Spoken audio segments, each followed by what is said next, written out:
Hello à toi, femme puissante. Aujourd'hui, nous allons parler de conscience. La conscience est ton premier pas vers la guérison. La prise de conscience, ouvrir les yeux, élever ton niveau de conscience. Mettre de la conscience dans ton corps. La conscience est vraiment le pont entre ton traumatisme et ta transformation. Parce qu'on ne peut pas guérir quelque chose qu'on ne comprend pas, quelque chose qu'on ne veut pas regarder, quelque chose qui nous a peut-être détruit un moment, on le met de côté, mais si on ne le regarde pas, d'une manière ou d'une autre, d'une manière totalement douce, avec amour, en sécurité, on ne peut pas aller de l'avant et guérir. Comme dirait Einstein, on ne peut pas résoudre un problème avec le même niveau de conscience avec lequel il a été créé. Impossible. D'où mon histoire de conscience. Alors je voudrais, pour ça, te remettre un peu dans le cerveau. Notre cerveau, c'est plein de circuits. Notre corps, c'est des circuits neuronaux qui vont te dire, ton cerveau va dire, lève la main, ah j'ai soif, je prends un verre, je bois. Tout ça, c'est des circuits qu'on a créés au fur et à mesure de notre vie. Ton corps et ton cerveau vont ensemble, tous les jours, tel un journal intime, mettre exactement, écrire, décrire le moindre détail de ce que tu vis pour le mettre dans ton corps, dans tes cellules, dans ton cerveau, pour avoir une base de données, une base de référence. Comme n'importe quel objet, on va dire, comme ton ordinateur, tu as une base de données, il pourrait pas fonctionner. Il a des codes. Et ben nous, c'est pareil. Notre cerveau, notre corps, il engramme tout ce qui se passe dans notre vie pour avoir des codes, pour trier et pour dire telle situation c'est danger, telle situation c'est ok, dans telle situation je dois dire ça, faire ça, agir comme ça. Donc on crée sans cesse tous les jours des circuits. Et parfois, lors par exemple d'un traumatisme, on a une zone cerveau reptilien qui contient l'amygdale qui va se mettre en route. Cette amygdale, elle nous sauve la vie. Elle est juste parfaite, mais parfois, elle réagit un peu trop. Comment elle fonctionne? L'amygdale, lors d'un traumatisme, elle va réagir, elle va se mettre en rouge, elle va se dire ouh là là, danger, j'ai 3 possibilités. Combat, fuite ou fige. Ce qu'on appellera dissociation ou sortie de corps. Ces fameux blackout, ces fameux on coupe tous les circuits, on oublie tout, on regarde pas ce qui se passe parce qu'on n'a pas la capacité à ce moment-là de faire face à la situation. L'événement est beaucoup trop gros, on est en danger de mort, on est ça peut être agressé, enfin toutes les sortes de traumas, c'est comme ça que ça se passe. Donc comme je te le dis, ton corps, c'est vraiment un territoire vivant, un territoire sensible qui enregistre tout. Ton amygdale, elle va enregistrer une situation. Et le problème, c'est qu'à ce moment-là, elle va créer des circuits.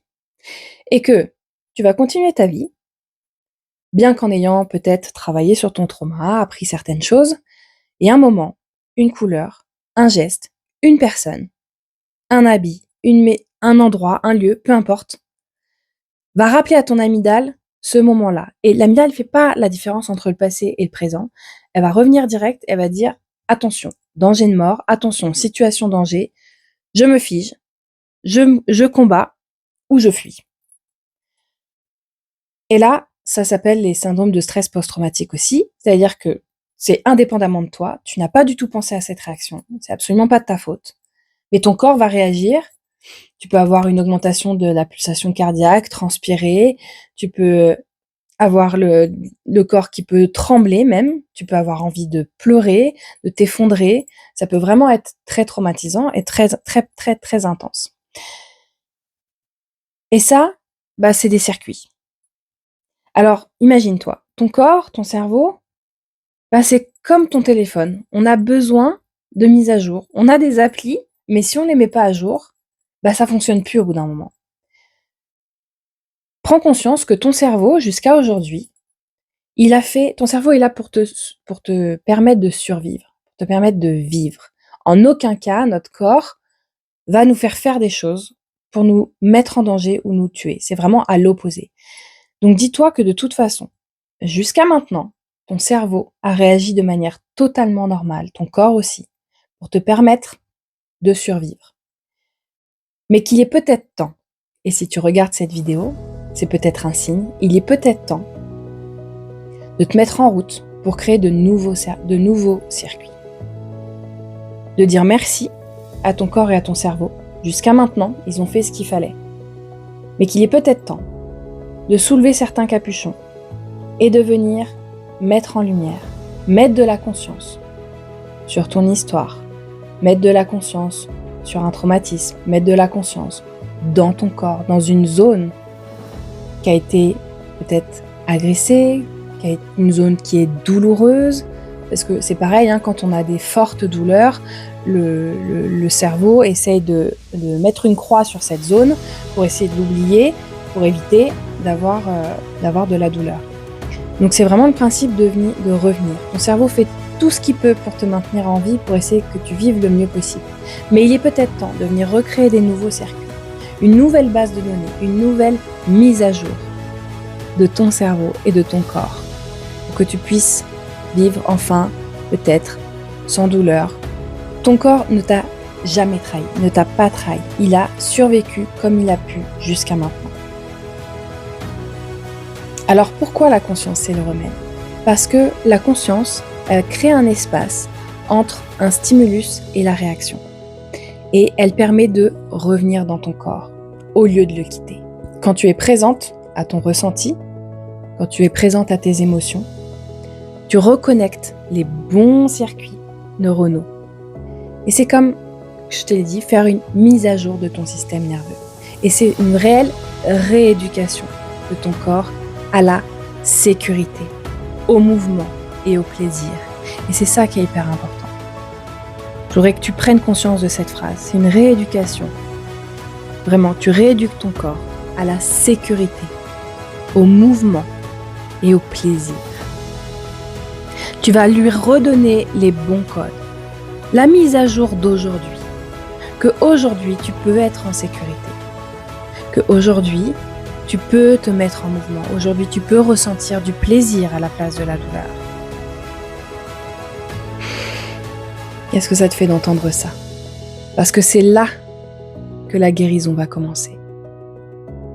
Que la vraie guérison va commencer. En élevant ta conscience. En mettant de la conscience sur ce que tu as traversé. En mettant de la conscience là où tu as de la douleur. Pour venir l'apaiser.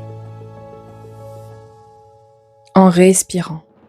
En créant de la vie, du mouvement. Parce que le mouvement, c'est la vie. Le mouvement crée la vie.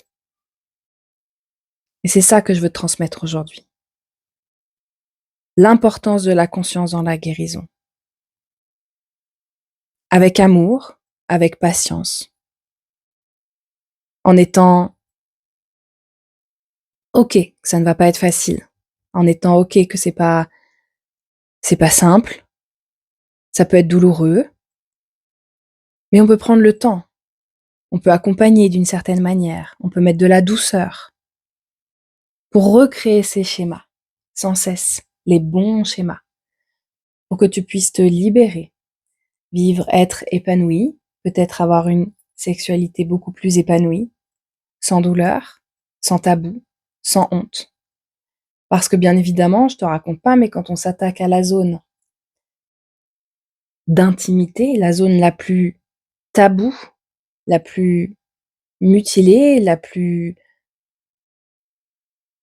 dite sale du corps humain, il est difficile d'y revenir, parce que ça fait longtemps qu'on est parti. Difficile de regarder son histoire parfois, selon ce qu'on a vécu. Mais avec la douceur, avec la conscience, déjà, de chaque os, de chaque muscle, de chaque micro-mouvement, mouvement. Et peu à peu, en y allant doucement, tu remets de la conscience dans la zone, pour remettre de la conscience aussi dans ton histoire. Et c'est là que les guérisons vont se créer. Alors je vais t'inviter ici à te redresser, à étirer ta colonne et à juste venir respirer avec ce mot, prise de conscience. Et je vais t'inviter, même pour aller plus loin, où est-ce qu'aujourd'hui tu aurais envie de mettre de la conscience ? Où est-ce qu'aujourd'hui tu as de la douleur et que tu aurais envie de mettre de la conscience dessus ? Et pour aller plus loin, comment ça serait Là, si tout de suite, j'avais une baguette magique, comment ça serait d'être pleinement consciente?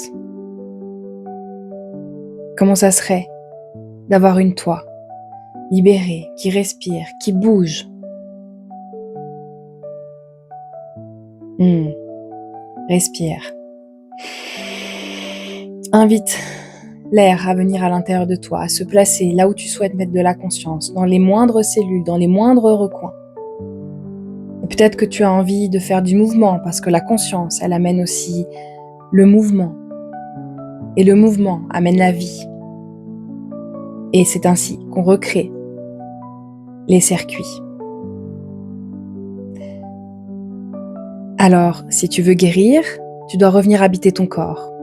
Pas en force, mais avec douceur, lucidité et amour. C'est ce que je te propose dans mes accompagnements ou dans mon programme en ligne, La magie du périnée. Si tu souhaites aller plus loin, je peux t'accompagner dans ce retour à toi. Je t'invite à t'abonner, à commenter, à me poser des questions ou même à partager cette vidéo si tu sens qu'elle pourrait intéresser d'autres femmes.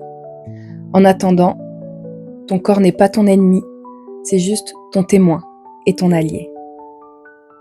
Rejoins-moi